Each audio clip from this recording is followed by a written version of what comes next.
ఒక్కసారి ఈ గోంగూర పప్పు చేసుకొని తింటే ఈ ప్రాసెస్లో మళ్ళీ ఇదే చేసుకొని తింటారండి. అంత బాగుంటుందండి. గోంగూర పుల్లదనం, పప్పు కమ్మదనం ఈ రెండు కలిపితే ప్రతి ముద్ద చాలా రుచిగా ఉంటుందండి.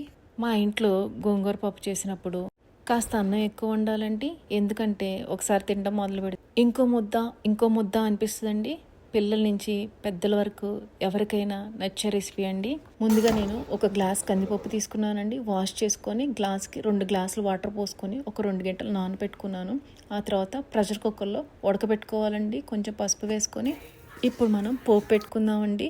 కొంచెం నూనె వేసుకొని ప్యాన్లో వేడెక్కిన తర్వాత తాలింపు దినుసులు వేసుకొని ఎండుమిరపకాయ వేసుకొని ఆ తర్వాత కరివేపాకు వేసుకొని వేగిన తర్వాత ఒక 10 వెల్లుల్లి రెబ్బలు కొంచెం కచ్చాపచ్చగా దంచుకొని వేసుకోవాలండి. దంచుకుంటేనే బాగా ఫ్లేవర్ వస్తుందండి. వేసుకొని వేగిన తర్వాత కట్ చేసుకున్న ఉల్లిపాయ ముక్కలు వేసుకొని కొంచెం ఉప్పు వేసుకొని కొంతసేపు వేగనివ్వాలండి. ఉల్లిపాయలు వేగిన తర్వాత టొమాటోలు ఒక 4 మీడియం సైజ్ తీసుకొని కట్ చేసుకొని వేసుకోవాలండి. కొంచెం ఉప్పు వేసుకొని ఉడకనివ్వండి. టొమాటో బాగా మగ్గనివ్వాలండి. ఆ తర్వాత అందులో కట్ చేసుకున్న గోంగూర వేసుకొని కొంచెం ఉప్పు వేసుకొని మగ్గనివ్వాలండి. నేను తీసుకున్న గోంగూర చాలా పుల్లగా ఉంటుందండి. కానీ గోంగూర పులుపు వేరు, చింతపండు పులుపు వేరండి. మీకు కావాలంటే కొంచెం చింతపండు నీళ్ళు వేసుకోండి.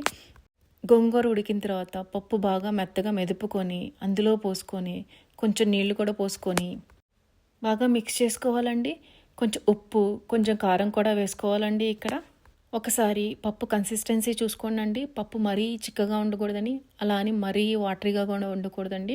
ఇక్కడ చూసుకొని కావాలంటే కొంచెం నీళ్లు పోసుకోండి. టేస్ట్ చేసుకోండి, ఉప్పు కారం అన్నీ సరిపోయినాయా లేదా అని చెప్పేసి. ఆ తర్వాత కొంచెంసేపు ఉడకనివ్వాలండి పప్పుని. పప్పు బాగా ఉడకాలండి. ఇక్కడ ఉడికితేనే గోంగూర పప్పు కలిసిపోయి టేస్ట్ బాగా వస్తుందండి. ఆ తర్వాత కొంచెం కొత్తిమీర వేసుకొని బాగా మిక్స్ చేసుకోండి. చివరిలో కొంచెం నెయ్యి వేసుకోండి పప్పు మీద. చాలా బాగుంటుందండి టేస్ట్. అంతే అండి, ఎంతో రుచికరమైన గోంగూర పప్పు రెడీ అండి. ఒక్కసారి ట్రై చేసి చెప్పండి ఎలా వచ్చిందో.